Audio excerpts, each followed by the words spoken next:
నమస్తే ఓరుగల్లు 9 నేషన్ టీవీకి స్వాగతం. ప్రధాని నరేంద్ర మోడీ తన 74వ పుట్టినరోజు ఒడిశా రాష్ట్రంలోని మహిళలకు గుడ్ న్యూస్ చెప్పారు. మోడీ తన 74వ పుట్టినరోజు సందర్భంగా సుభద్ర యోజన స్కీమ్లకు గ్రీన్ సిగ్నల్ ఇచ్చారు. ఈ స్కీమ్ వల్ల ఒడిశాలోని 1 కోటి మంది లబ్ధిదారులైన మహిళల ఖాతాలో 10,000 రూపాయల క్రెడిట్ కానున్నాయి. సంవత్సరానికి 10,000 రూపాయలను 2 విడతల్లో ఒడిశాలోని 1 కోటి మంది మహిళల ఖాతాలో ప్రభుత్వం జమ చేయనుంది. ఒడిశాలో మహిళా సాధికారత ఆర్థిక లక్ష్యంగా సుభద్ర యోజన స్కీమ్ను తీసుకొచ్చారు.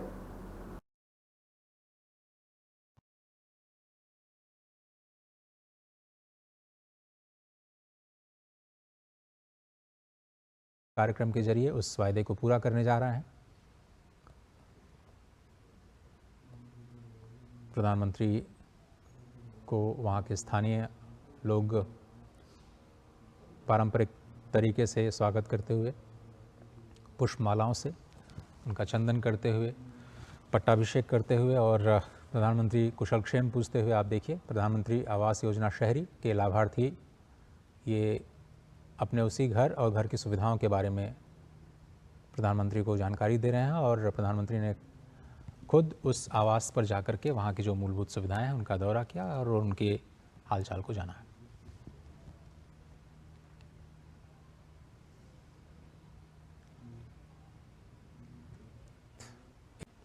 इस पहला कैबिनेट फैसला लिया तो उसमें प्रधानमंत्री आवास योजना जिसमें 3 करोड़ नए घर बनाए जाने हैं, इसी योजना को मंजूरी दी गई। कल भी इसका जिक्र करते हुए रीइन्वेस्ट जो आरी इन्वेस्ट 2024 गांधीनगर में सम्मेलन आयोजन किया गया था, उसमें उन्होंने प्रधानमंत्री ने इस बात का जिक्र किया कि कैसे 4 करोड़ घर पहले बनाए जा चुके हैं, 3 करोड़ घर बनाए जाने हैं, यानी कुल मिलाकर के 7 करोड़ परिवारों को छत देने का कार्य इस प्रधानमंत्री आवास योजना के तहत किया जा रहा है। इसके 2 चरण हैं, ग्रामीण और शहरी, और ये जो इलाका है भुवनेश्वर का होगा। ये कहा जा सकता है कि जो बीजेपी ने वादे किए थे, चाहे लोकसभा के संकल्प पत्र में चाहे विधानसभा के संकल्प पत्र में, उनको नरेंद्र क्या कुछ आपको खर्चा देखना हो तो इस योजना के तहत कहीं ना कहीं उसकी भरपाई होते हुए नजर आ रही है, यानी को मिल सकती है। और आर्थिक गरीबी देखी है और कहीं ना कहीं विकास की जो रफ्तार बाकी भारत की रही है, उड़ीसा की रफ्तार नहीं बन पाई है। ऐसे में सबसे बड़ी चुनौती उड़ीसा को मुख्य धारा में लाना है, जिसको लेकर प्रधानमंत्री नरेंद्र मोदी और उड़ीसा की सरकार दोनों चिंतित नजर आ रहे हैं। और उन चिंताओं का असर ये दिख रहा है, खुद प्रधानमंत्री नरेंद्र मोदी अपने जन्मदिन के दिन उड़ीसा में इस समय मौजूद हैं। अभी प्रधानमंत्री नरेंद्र मोदी ने लाभार्थियों से बात करने के बाद भुवनेश्वर में ही जनता मैदान की तरफ निकले हैं, जहां पर वो उड़ीसा को करोड़ों की सौगात देने जा रहे हैं। और इससे पहले जब वो उड़ीसा के दौरे पर थे, उन्होंने कई सारी अहम घोषणाएं की थी। ये चुनाव से पहले की बात है, जिसमें करीब 70,000 करोड़ रुपए की परियोजनाओं का उन्होंने जिक्र किया था। ऐसे में क्या भुवनेश्वर सहित, जैसा कि आपको पता है कि जो भुवनेश्वर है वो देश का पहला स्मार्ट सिटी भी है, जमीन पर कुछ आपको?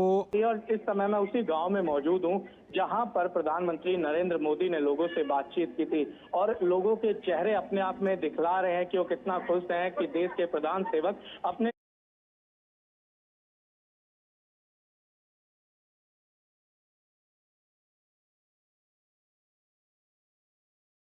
అరవింద్ కేజ్రీవాల్ రాజీనామాతో తదుపరి సీఎంగా ఢిల్లీ మంత్రి అతిషి ఎన్నికయ్యారు. ఈ క్రమంలో ఎన్నికైన అనంతరం ఆమె తొలి మీడియా సమావేశం నిర్వహించారు. ఈ సందర్భంగా మాజీ సీఎం కేజ్రీవాల్ కు ఆమె కృతజ్ఞతలు తెలియజేశారు. ఢిల్లీ సీఎంగా నన్ను ఎంపిక చేసినందుకు కేజ్రీవాల్ కు ధన్యవాదాలు తెలిపారు. నాపై ఎంతో నమ్మకంతో ఆ బాధ్యతను అప్పగించారని, ఇలాంటి అవకాశం ఆపులోనే సాధ్యం అవుతుందని తెలిపారు. ఒక సాధారణ కుటుంబం నుంచి వచ్చిన నాకు ఈ అవకాశం కల్పించారని, ఇతర పార్టీల్లో ఉన్నట్లయితే నాకు ఎన్నికల టికెట్ కూడా దక్కేది కాదని తెలిపారు. కేజ్రీవాల్ నన్ను ఎమ్మెల్యేను మంత్రిని చేశారు. ఇవాళ సీఎం అయ్యే అవకాశం వచ్చిందని అతిషి పేర్కొన్నారు. बहुत तीखी टिप्पणी करी केंद्र सरकार की एजेंसीज पर कि केंद्र सरकार की एजेंसीज पिंजरे में बंद एक तोते की तरह हैं और अरविंद केजरीवाल जी की गिरफ्तारी गलत थी, एक दुर्भावना के तहत की गई थी। अगर कोई भी और नेता होता, कोई भी और मुख्यमंत्री होता तो वो तुरंत जाके मुख्यमंत्री की कुर्सी पर बैठ गया। लेकिन अरविंद केजरीवाल जी ने जो फैसला लिया शायद ही इस देश के इतिहास में, मैं कहूंगी इस दुनिया के लोकतांत्रिक इतिहास में किसी नेता ने लिया होगा। उन्होंने कहा कि मेरे लिए सिर्फ सुप्रीम कोर्ट का फैसला काफी नहीं है, मुझे दिल्ली की जनता का फैसला चाहिए। मैं दिल्ली की जनता की अदालत में जाऊंगा और अगर दिल्ली की जनता कहेगी कि अरविंद केजरीवाल ईमानदार है तो मैं तभी मुख्यमंत्री की कुर्सी पे बैठूंगा। और आज इसी तहत अरविंद केजरीवाल जी ने अपना इस्तीफा दिया है। ये आम आदमी पार्टी के लिए, हमारे पूरे विधायक दल के लिए, दिल्ली के लोगों के लिए एक दुख का क्षण है। पूरी दिल्ली में लोग अरविंद केजरीवाल जी के इस्तीफे से दुखी हैं, लेकिन साथ ही दिल्ली के लोग इस बात का प्रण ले रहे हैं कि आने वाले चुनाव में वो अरविंद केजरीवाल जी को फिर से मुख्यमंत्री बनाना चाहते हैं, क्योंकि अंदर मुख्यमंत्री नहीं होगा तो मोहल्ला क्लिनिक बंद हो जाएंगे। अगर अरविंद केजरीवाल, दिल्ली के 2 करोड़ लोग इस मुहिम में जुट गए हैं कि आने वाले चुनाव में अरविंद केजरीवाल जी को मुख्यमंत्री बनाना है। लेकिन तब तक, जब तक चुनाव नहीं होता, भरोसा कर, जब तक ये जिम्मेदारी अरविंद केजरीवाल जी मंत्री बनाए और जब तक चुनाव नहीं कर दिल्ली के लोगों की बिजली, फ्री बिजली, अच्छे स्कूल, मोहल्ला क्लिनिक में इलाज बंद ना कर दे, ये मेरी जिम्मेदारी रही। और उसी के लिए आज हमने एलजी साहब को पत्र दिया है, सरकार बनाने की दावेदारी का पत्र दिया है और हम उम्मीद करते हैं कि जल्दी आगे का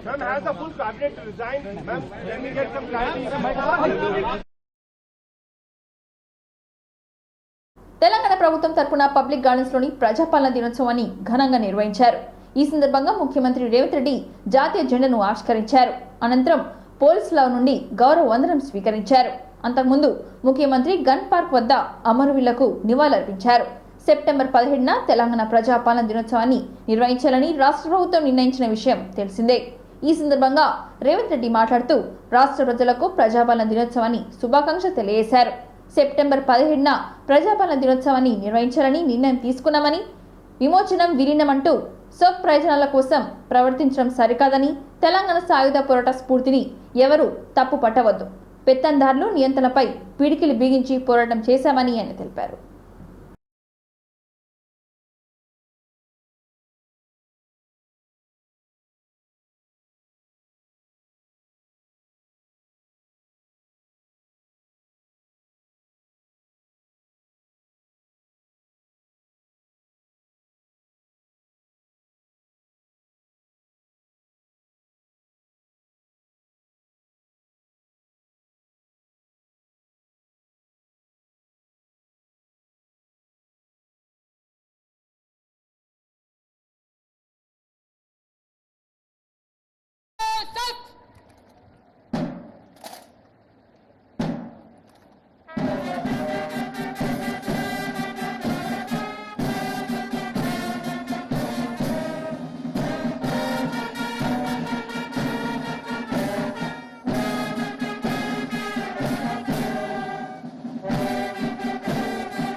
చారిత్రాత్మక ఘట్టం 1948 సెప్టెంబర్ 17న ఇదే హైదరాబాదు గడ్డపై ఆవిష్కృతమైంది.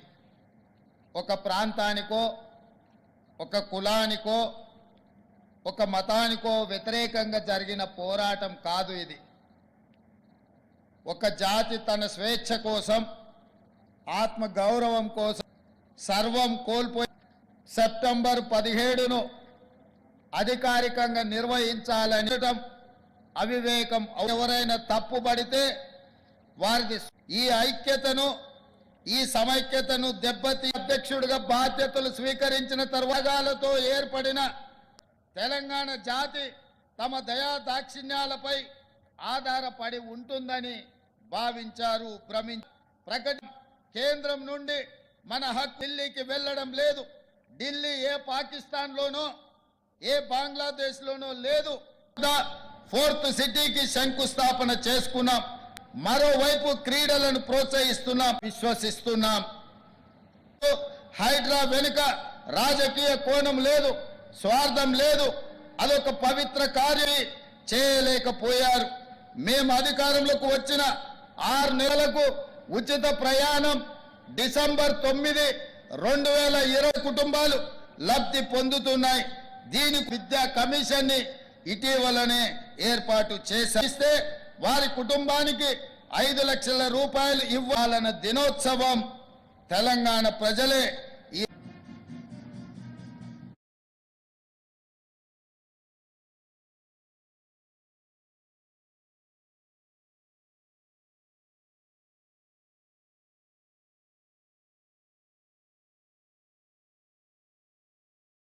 ఖైరతాబాద్ మహాగణపతి నిమజ్జనం ప్రక్రియ ముగిసింది. వేలాది భక్తుల ధ్వనుల మధ్య ఎన్టీఆర్ మార్గ్లోని 4వ నెంబర్ క్రేన్ వద్ద బడా గణేశుని నిమజ్జనం చేశారు. అంతకుముందు ఉత్సవ కమిటీ నిర్వాహకులు ప్రత్యేక పూజ నిర్వహించారు. ఇక ఈ ఉదయం ప్రారంభమైన మహాగణపతి శోభయాత్ర వైభవంగా సాగింది. మధ్యాహ్నానికి హుసేన్ సాగర్ వద్దకు చేరుకుంది. ఈ శోభయాత్రలో భారీ సంఖ్యలో భక్తులు పాల్గొన్నారు. ఈ నేపథ్యంలో శోభయాత్ర మార్గంలో పోలీసులు భారీ బందోబస్తు ఏర్పాటు చేశారు.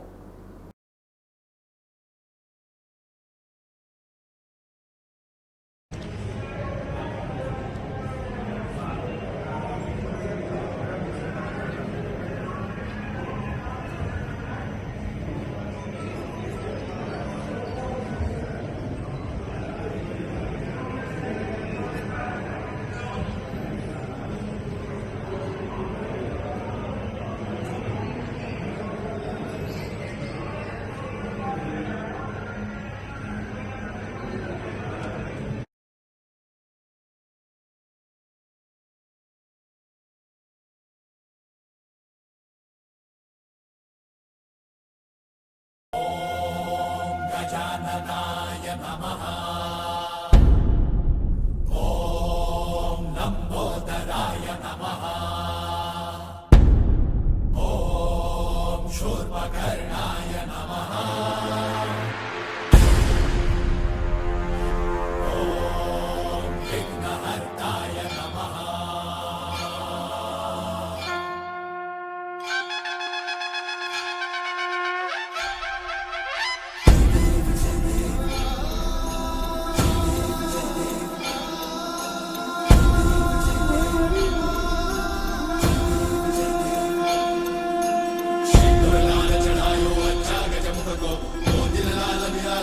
गौरी हर को मातलिए गुड़ लड्डू साई सुरवर को महिमा कहीं न जाए लागत हो पद को। जय देव जय देव जय जय श्री गणराज विद्या सुखदाता धन्य तुम्हारो दर्शन मेरा मन रमता। जय देव जय देव अष्टौ सिद्धि दासी संकट को भैरी विघ्न विनाशन मंगल मूर्त अधिकारी कोटि सूरज प्रकाश ऐसी छवि तेरी कंठस्थल पदमस्तक चूले शशि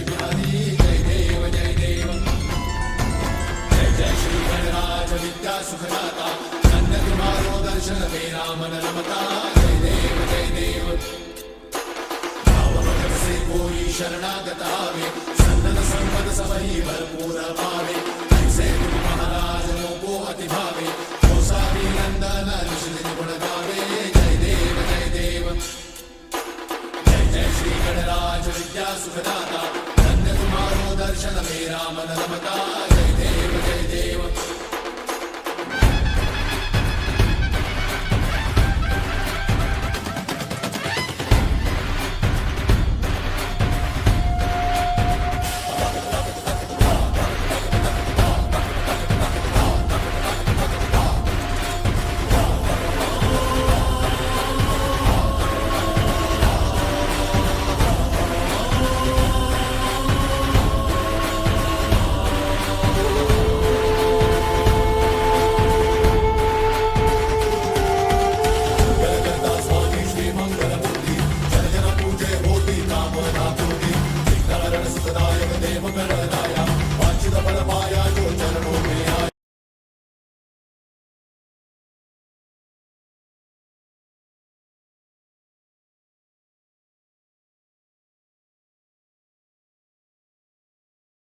హైదరాబాద్ తర్వాత రెండో అతిపెద్ద నగరమైన వరంగల్ సమగ్ర అభివృద్ధిపై ముఖ్యమంత్రి రేవంత్ రెడ్డి ప్రత్యేక దృష్టిని సారించారని రాష్ట్ర మంత్రి, వరంగల్ ఉమ్మడి జిల్లా ఇన్ఛార్జ్ మంత్రి పొంగులేటి శ్రీనివాసరెడ్డి అన్నారు.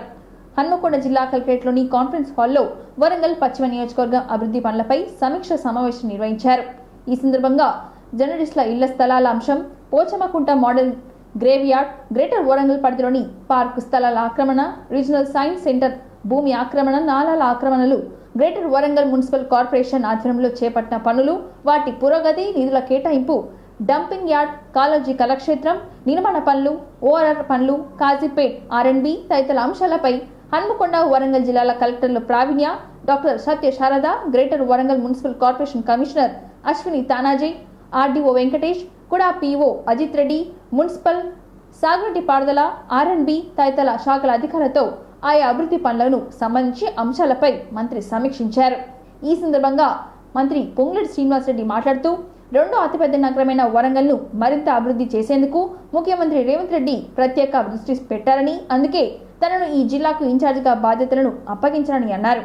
అందుకే వరంగల్ సమగ్ర అభివృద్ధికి ప్రత్యేక చర్యలు తీసుకుంటున్నట్లు చెప్పారు.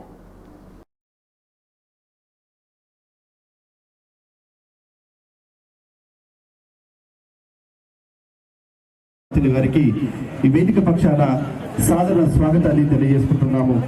అతిథి గౌరవనీయులు శ్రీ పొంగులేటి శ్రీనివాసరెడ్డి గారు జాతీయ పతాక ఆవిష్కరణ చేస్తున్నారు.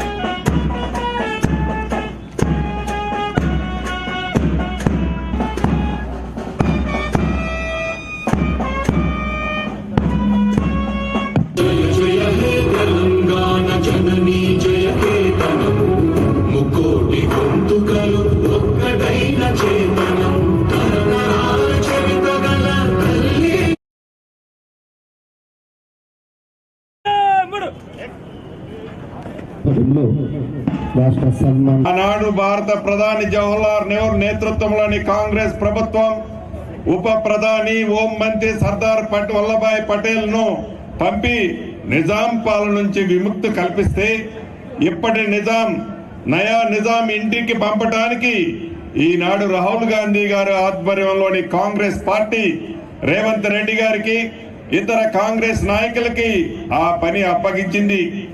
వీరంతా వీరోచితంగా పోరాడితే డిసెంబర్ 7, 2023న నయా నిజాం నుంచి తెలంగాణ ప్రజలకు విముక్తి కల్పించి ప్రజా పాలన అంటే ఏమిటో, ప్రజాస్వామ్యం అంటే ఏమిటో రుచి చూపిస్తున్నారు. తెలంగాణ రాష్ట్రం ఏర్పడి 10 ఏళ్లు గడిచినప్పటికీ గత ప్రభుత్వం తెలంగాణ ప్రజల సంక్షేమాన్ని కానీ రాష్ట్ర అభివృద్ధిని విస్మరించింది. గత సంవత్సరం 23 డిసెంబర్ 7వ తేదీన కొలువు తీరిన మన ప్రజా ప్రభుత్వం తెలంగాణ ప్రజానికం ఆంక్షలకు అనుగుణంగా అభివృద్ధి, సంక్షేమం వైపు పయనిస్తుంది.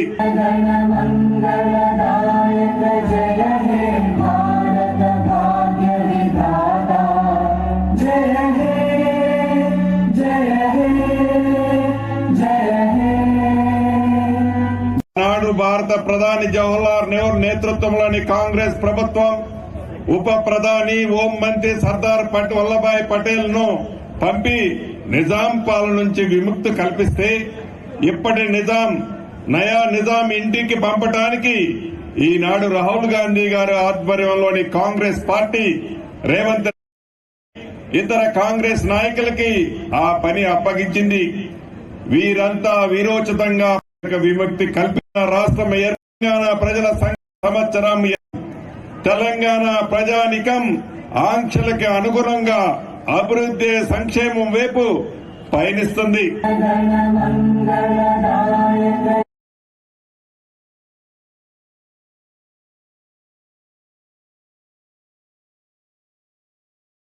గద్వాల్ పట్టణంకు చెందిన ప్రగతి ప్రైవేట్ స్కూల్ బస్ పిల్లలతో గద్వాలకు వస్తున్న క్రమంలో పలమల స్టేజ్ సమీపంలో అదుపు తప్పిన స్కూల్ బస్సులో సుమారు 60 మంది విద్యార్థులు ఉన్నట్లుగా స్థానికులు తెలిపారు. అయితే విద్యార్థులకు ఎవరికి ఎలాంటి అపాయం జరగకపోవడంతో ఊపిరి పీల్చుకున్నారు పిల్లలు, విద్యార్థులు, విద్యార్థిని తల్లిదండ్రులు. ఇప్పటికైనా నిద్ర అవస్థలో ఉన్న RDO అధికారులు స్కూల్ యాజమాన్యంపై చర్య తీసుకొని కాలం చెల్లని బస్సులను తొలగించి బస్సులను చెక్ చేయాలని డిమాండ్ చేశారు. స్కూల్ యాజమాన్యం స్కూల్ బస్ పరిమితిని మించి విద్యార్థులను ఎక్కించడం వల్ల ఇలాంటి సంఘటనలు చోటు చేసుకుంటున్నామని విద్యార్థిని తల్లిదండ్రులు ఆవేదన వ్యక్తం చేస్తున్నారు.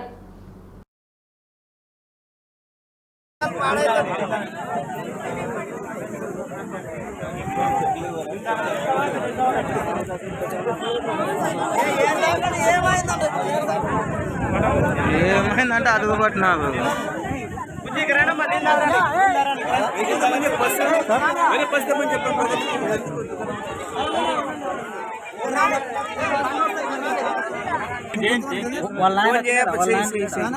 పిల్లలు అదురుకున్నారు ఒకటే పరి.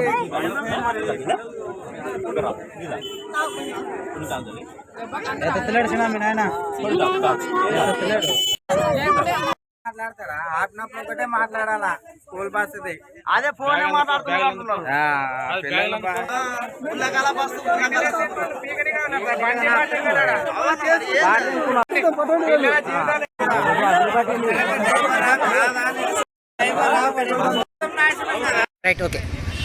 బస్ కి బ్రేక్స్ లేవన్న అది ముందే తెలుసు అంట వాళ్ళకు. అక్కడ అంటే ఎడ్ల బండి వస్తుందని ఎడ్ల బండి ఆగింది. ఈ అన్న డ్రైవర్ ఆగకుండా సైడ్కి పలిపి ఇట్లే పోయిండు. దాని డ్రైవర్ పడినాక కూడా లేసి వచ్చాడు. అట్లా కూర్చున్నాడు. పిల్లలందరూ ఏడ్చుంటే వేరే వాళ్ళు వచ్చి దింపినారు. డ్రైవర్ అసలు అట్లే ఫస్ట్ తెలుసంటే బ్రేకులు లేవని. బ్రేకులు లేకుండా తెలియకుండానే వచ్చిండంట. అక్కడ నుంచి అది ఆగుతుందని ఆయనకు తెలుసంట వచ్చిండంట. అట్లా ట్రీ ఉంది కాబట్టి ఎవరికేం కాలేదంట. ట్రీ లేకపోతే చెట్లు లేకుంటే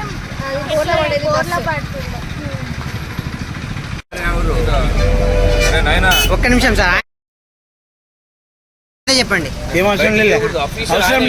okay sir. Okay. Jogulamba Gadwal జిల్లా కేంద్రంలోని సమీకృత జిల్లా కార్యాలయ సముదాయంలో తెలంగాణ రాష్ట్ర ప్రజాపాలన దినోత్సవ వేడుకలు ఘనంగా నిర్వహించారు. ఈ వేడుకలకు ముఖ్య అతిథిగా హాజరైన తెలంగాణ ప్రభుత్వ ప్రత్యేక ప్రతినిధి ప్రభుత్వ సలహాదారులు జితేందర్ రెడ్డి పోలీసుల గౌరవ వందనంతో జిల్లా యంత్రాంగం తరపున ఘన స్వాగతం పలికారు. అనంతరం జాతీయ పతాకాన్ని ఆవిష్కరించారు. ఈ సందర్భంగా ప్రభుత్వ ప్రత్యేక ప్రతినిధి క్రీడా వ్యవహారాల సలహాదారులు జితేందర్ రెడ్డి మాట్లాడుతూ రాష్ట్ర ముఖ్యమంత్రి నాయకత్వంలో ప్రజాప్రభుత్వం సెప్టెంబర్ 17న తెలంగాణ ప్రజాపాలన దినోత్సవం నిర్వహిస్తుందని తెలిపారు. రాష్ట్ర ప్రభుత్వం ప్రజలకు ఇచ్చిన వాగ్దానాలను అధికారంలోకి వచ్చిన 48 గంటల్లోనే అమలు చేయడం ప్రారంభించి ప్రజలకు ఇచ్చిన హామీలను నిజం చేస్తుందని ఆయన పేర్కొన్నారు. హామీ ఇచ్చిన 6 గ్యారెంటీల్లో 2 గ్యారెంటీలను ప్రభుత్వం 48 గంటల్లోనే అమలు చేయడం ద్వారా చరిత్ర సృష్టించిందని అన్నారు. అంతకుముందు స్థానిక రాజు మార్క్ నందు స్మృతి వనంలోని అమరవీరుల స్మారక స్తూపానికి జిల్లా కలెక్టర్ బిఎం సంతోష్, జిల్లా ఎస్పీ శ్రీనివాస్తో కలిసి ఘనంగా నివాళులర్పించారు. ఈ కార్యక్రమంలో జిల్లా కలెక్టర్ బిఎం సంతోష్, జిల్లా ఎస్పీ శ్రీనివాసరావు, గద్వాల్ ఎమ్మెల్యే బండ్ల కృష్ణమోహన్ రెడ్డి, అలంపూర్ ఎమ్మెల్యే విజయుడు, అదనపు కలెక్టర్లు నరసింగారావు, శ్రీనివాసరావు, ఆర్డీఓ రామచందర్, ఏఓ వీరభద్రప్ప, వివిధ శాఖల అధికారులు, స్థానిక ప్రజాప్రతినిధులు, విద్యార్థులు తదితరులు పాల్గొన్నారు.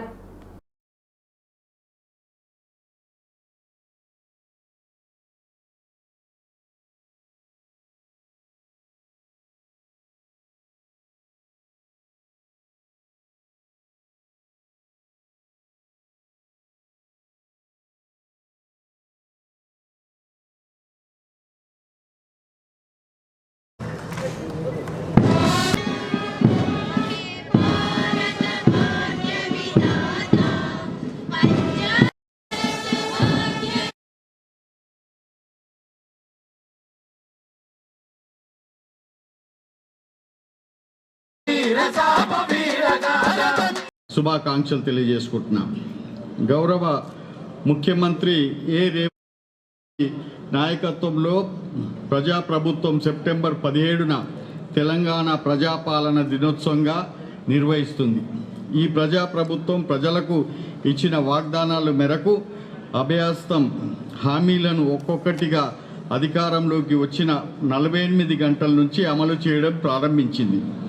మహాలక్ష్మి పథకం అమలు, హామీ ఇచ్చిన 6 లక్షల ఉచిత ఆసుపత్రికి వెళ్ళి ఖరీదైన వైద్యాన్ని పొందాలనే లక్ష్యంతో ప్రజాప్రభుత్వం అధికారంలో వరకు ఉచిత వైద్యం అందుతుంది. ఈ పథకం వల్ల జోగులాంబ గద్వాల జిల్లాలో 4400 ఆలోచన. ఈ కార్యక్రమాన్ని ఈ ఏడాది ఫిబ్రవరి 27న ప్రారంభించాం. 40,48 మందికి లబ్ధి చేరుకుంది. 2024 మార్చిలో ఈ ఆర్థిక సంవత్సరంలో 4 లక్షల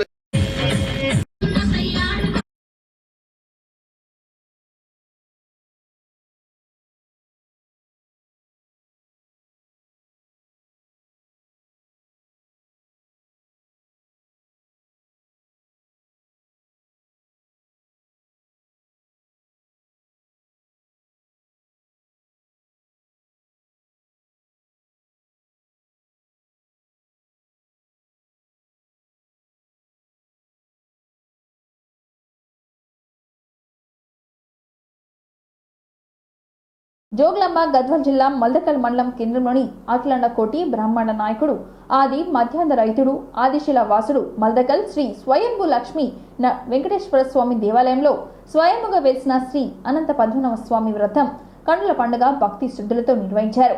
దేవాలయ చైర్మన్ పట్వారి ప్రహ్లాదరావు, ఈవో సత్యచంద్రారెడ్డి ఆధ్వర్యంలో ధీరేంద్ర దాస్ అర్చకులు రమేష్, మధుసూదనాచారి, రమేష్, రవి నిర్వహించారు.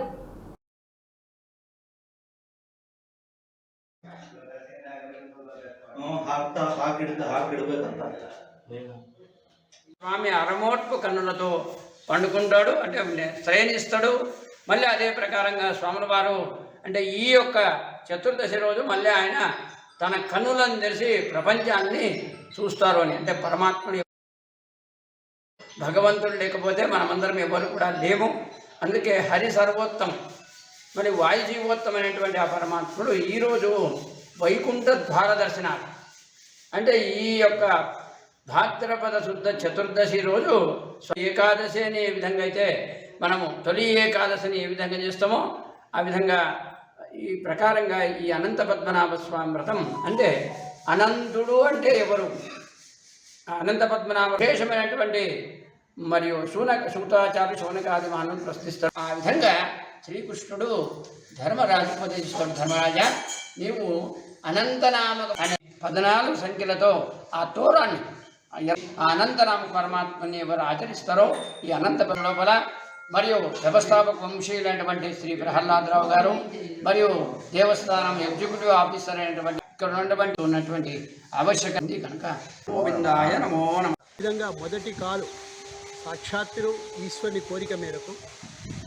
బ్రహ్మ దగ్గర పోయి ఆయన కోరడం, నాకు విష్ణువు భుజస్కంధాల మీద కూర్చోబెట్టుకోవాలని కోరిక ఉంది అనడం, దానికి ఆయన స్పందించి నవ్వి మనం త్రిమూర్తులం కదా, సృష్టి స్థితి లయకారకులము, మనకి ఇవేం కోరికలు అనడం, లేదు నా కోరిక నెరవేర్చాలి నువ్వు సృష్టికర్తవు కాబట్టి అని చెప్పడం. ఆయన వెంటనే నేను సృష్టించినటువంటి రాయి శిల ఏదైతే ఉందో ఆదిశిల అక్కడ పోయి తపస్సు చేయమని చెప్పడం. సాక్షాత్తు ఈశ్వరుడు ఇక్కడ శ్వేత దీపంపై తెల్లటి పర్వతంపై ఆయన తపస్సు చేయడం. తొందరగా రాకపోతే దశావతారాలు కృష్ణ బుద్ధ కలిగి దశావతారాలను సృష్టించడం, అయినా రాకపోవడం వల్ల ఈ ఇక్కడ ఒక పర్వతం దేవరగట్టుపై ఆయన మోపడం జరుగుతుంది. కాబట్టి ఈశ్వరి గుహలో 3 భాగాలు, శంకు, చక్రము, కటిప్రదేశము, పాదం చూపుతూ చెప్పి ఆయన అంబారి అంటే ఏనుగులు తీసుకొని ఆయన కూడా సాక్షాత్తు అత్తులో పుట్టలో ఎక్కడ కావాలంటే ఆ భగవంతుడు ఇంత వైభవంగా ఎలాంటి అరమరికలు లేకుండా శిల్పంలో మొత్తం ప్రియుడు. మరి పత్రి అంటే శమీ వృక్షము అంటే శమీ శక్తి రూపమని ఈశ్వరుడని ఎక్కడ లేని విధంగా ఆశీర్వాద సూచన ఉంది. కాబట్టి ఇక్కడ ఆగమ సాంప్రదాయం మనం భావించుకోవచ్చు. మరి అదేవిధంగా అంటే ఇక్కడ ద్వైత క్షేత్రం కూడా ఉంది. కాబట్టి ఒక క్షేత్రంలో అద్వైత విశిష్టాద్వైతాలు గురువులు త్రిమూర్తి క్షేత్రంలో ఇది భాగంగా చెప్పవచ్చు. కాబట్టి ఇటువంటి గొప్ప క్షేత్రంలో ఈసారి బ్రహ్మోత్సవాలు చాలా ఘనంగా జరపాలని, అదేవిధంగా ఇక్కడ ఎప్పుడు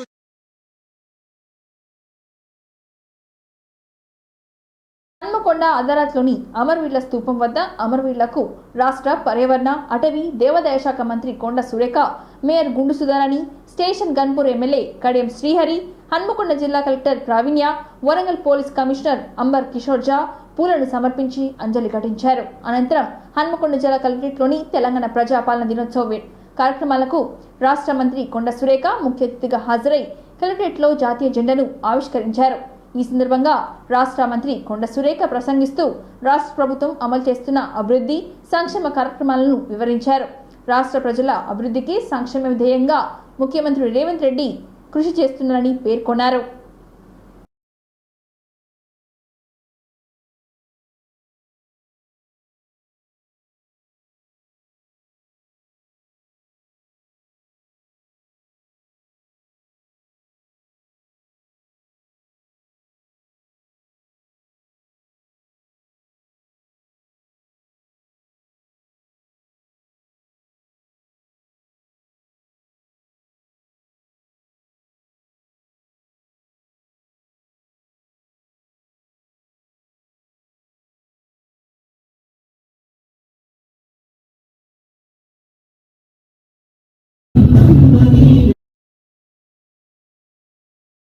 తెలంగాణ రాష్ట్ర వ్యాప్తంగా కూడా మనం ఈ కార్యక్రమాలను జరుపుకుంటాం.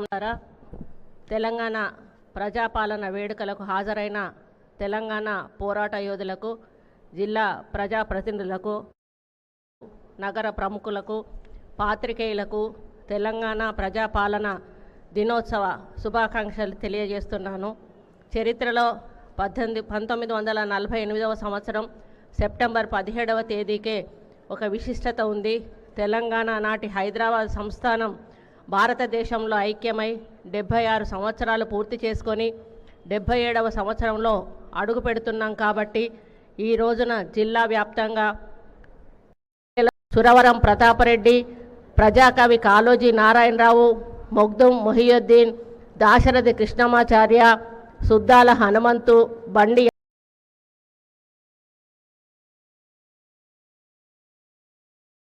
అందించేందుకు రాజీవ్ ఆరోగ్యశ్రీ 2 లక్షల రూపాయల వరకు రుణమాఫీ ద్వారా జిల్లాలో ఇవ్వడం జరిగింది. కమిషన్ను ఏర్పాటు చేసింది. ఇందుకు ప్రతి ఇల్లు జై హింద్, జై తెలంగాణ. డిసెంబర్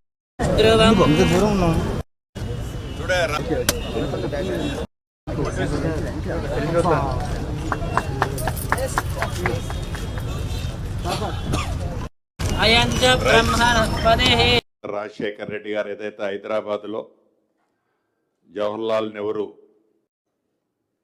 చెప్పారు, ఆ శాంక్షన్స్ ఫైల్ నా దగ్గర పెండింగ్ ఉందన్నారు. కూడా ఇన్డెప్త్గా మీ కమిటీ ఫైనల్ చేసుకోవాలి.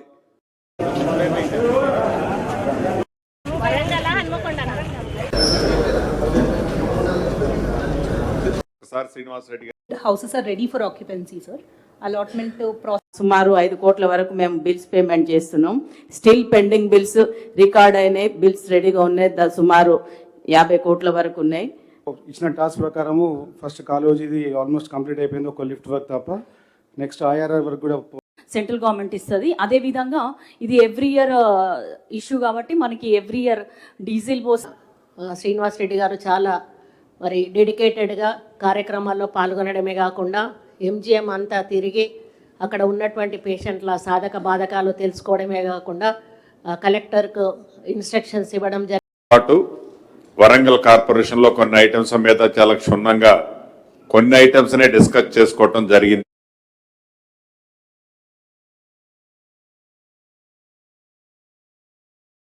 ఇంతటితో ఈ వార్తలు సమాప్తం. మరిన్ని వార్తలతో మళ్ళీ కలుద్దాం. చూస్తూనే ఉండండి ఓర్గలు 9 నేషనల్ టీవీ.